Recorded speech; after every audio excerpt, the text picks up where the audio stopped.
Breaking news. The threat of martial law in Russia has been increased by Putin's new laws. Vladimir Putin, the president of Russia, has proposed a law that would eliminate the need for Russia to inform the Council of Europe whenever martial law is declared or lifted in the country. Russia's full-scale invasion of Ukraine has prompted widespread speculation about whether Putin will declare martial law and fully mobilize the Russian armed forces. If Russia wants to declare a state of emergency that would limit the rights of its citizens, it must inform the Secretary-General of Europe's 46-member Human Rights Organization and the United Nations. As a result of the invasion, Russia was kicked out of the Council of Europe on March 16, 2022, and it stopped being a signatory to the European Convention on Human Rights on September 16, 2018. As a result, the European Court of Human Rights stopped reviewing cases involving Russia, despite the fact that it has issued hundreds of rulings against Moscow in recent years.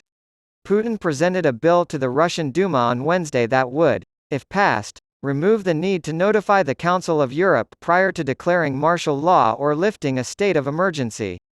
The Duma usually gives the president's proposals a quick and easy approval, but provisions requiring the UN Secretary-General to be informed would remain in the bill.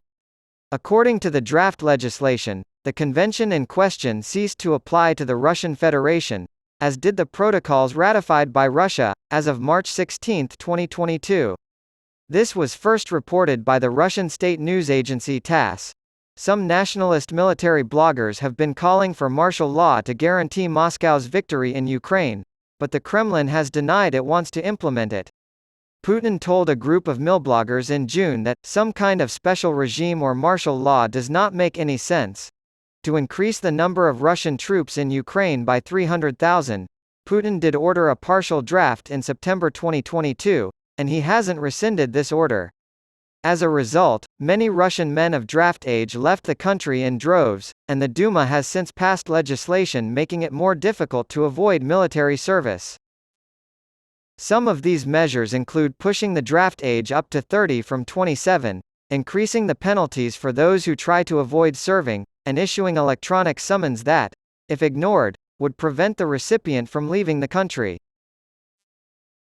Putin declared martial law in Donetsk, Luhansk, Zaporozhye, and Kherson oblasts, which Russia claimed it had annexed from Ukraine in October 2022, despite not having complete control over these areas.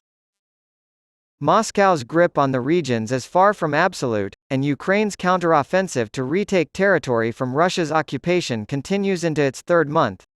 There are rumors that the mercenary fighters are leaving their bases in Belarus and heading to various areas of Wagner activity, suggesting that the sensational deal between President Vladimir Putin and Wagner Group financier Yevgeny Prigozhin may have collapsed. Thousands of Wagner mercenaries have reportedly been moving to Belarus since Prigozhin's failed mutiny in June, taking the Kremlin up on its offer of pardons in exchange for exile. Wagner's presence in Belarus was overseen by President Alexander Lukashenko, who reportedly offered to pay for his expenses. Wagner's VCHKOGPU Telegram channel reported on Wednesday that after Lukashenko refused to pay for their relocation, several hundred Wagner fighters were being bussed out of the country.